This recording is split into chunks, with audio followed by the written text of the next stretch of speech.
Au nom de Dieu, le clément, le miséricordieux, que la paix et les bénédictions soient sur son prophète Mohammed, ainsi que sa famille, ses compagnons. Chers frères et sœurs, je vous salue avec le salut de l'islam. Et le salut de l'islam, assalamu alaikum wa rahmatullah.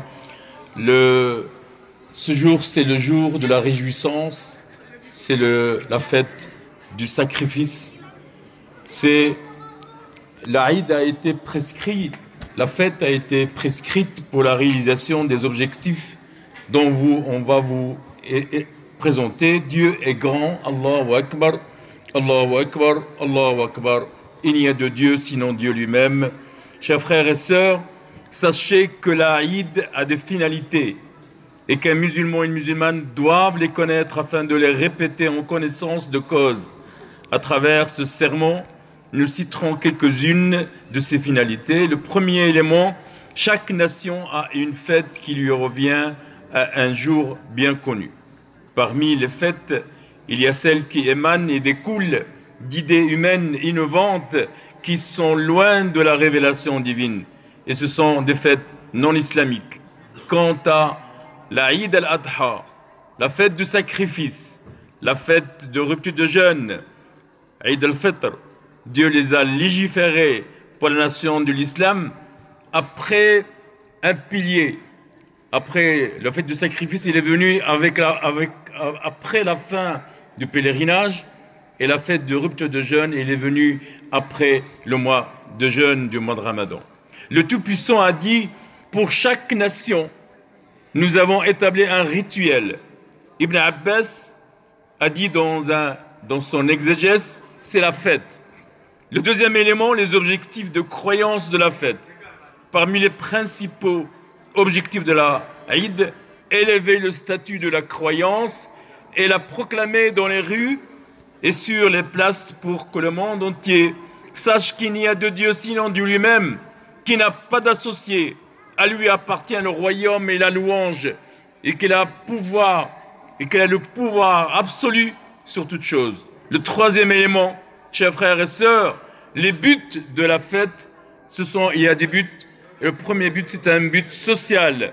L'un de ces buts les plus importants est aussi une rencontre entre les musulmans, une rencontre entre eux, et l'élimination des différences, des divergences entre les peuples, et la fonte de la neige, de l'animosité et de la haine qui peut s'installer dans certaines âmes. Les gens, chers frères et sœurs, se rencontrent dans la mosquée ou dans l'esplanade, dans le musalla, se serrent la main et s'embrassent.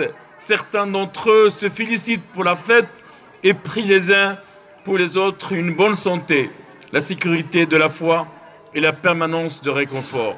Le prophète sallallahu alayhi wa sallam nous recommande à des recommandations qui sont importantes, qui dit ne vous enviez pas, ne vous querellez pas, ne vous haïssez pas, ne vous détournez pas de la voie rectiligne, ne vous vendez pas les uns sur les autres et soyez les serviteurs de Dieu comme des frères.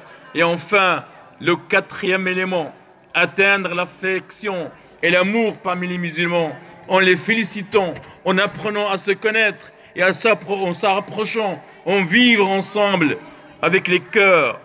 Et enfin, qu'Allah accepte tous nos bonnes actions et Aïd Mubarak Saïd. Et chaque année, que nous soyons unis, Inch'Allah. Wassalamu alaikum wa rahmatullah. اللهم حبب إلينا الإيمان وزينه في قلوبنا وكره إلينا الكفر والفسوق والعصيان واجعلنا من الراشدين. اللهم تقبل طاعتنا، اللهم تقبل طاعتنا، اللهم تقبل صدقاتنا، اللهم تقبل صدقاتنا، اللهم تقبل صلواتنا برحمتك يا أرحم الراحمين. اللهم اجمعنا في فسيح جناتك يا رب العالمين. اللهم اجعلنا من أوليائك يا رب العالمين. اللهم اجعلنا مع الذين أنعم الله عليهم من الصديقين والشهداء والصالحين. برحمتك يا أرحم الراحمين. اللهم لا تدع لنا في مقامنا هذا ذنبا إلا غفرته، ولا دينا إلا قضيته، ولا حاجة من هوائج الدنيا والآخرة إلا قضيتها يا رحيم يا رحمن. اللهم انصر المسلمين في كل مكان، اللهم انصر المسلمين في كل مكان برحمتك يا أرحم الراحمين. ربنا ظلمنا أنفسنا وإن لم تغفر لنا وترحمنا لنكونن من الخاسرين. اللهم ردنا إلى دينك ردا جميلا، اللهم ردنا إلى دينك ردا جميلا. اللهم ذوقنا طعم الإيمان، اللهم ذوقنا طعم الإيمان، اللهم ذوقنا طعم الإيمان برحمتك يا أرحم الراحمين. نقول تقبل الله منا ومنكم صالح الأعمال، وعيد مبارك، وكل عام وأنتم بخير. كتاب الله، كتاب الله للأرواح نور.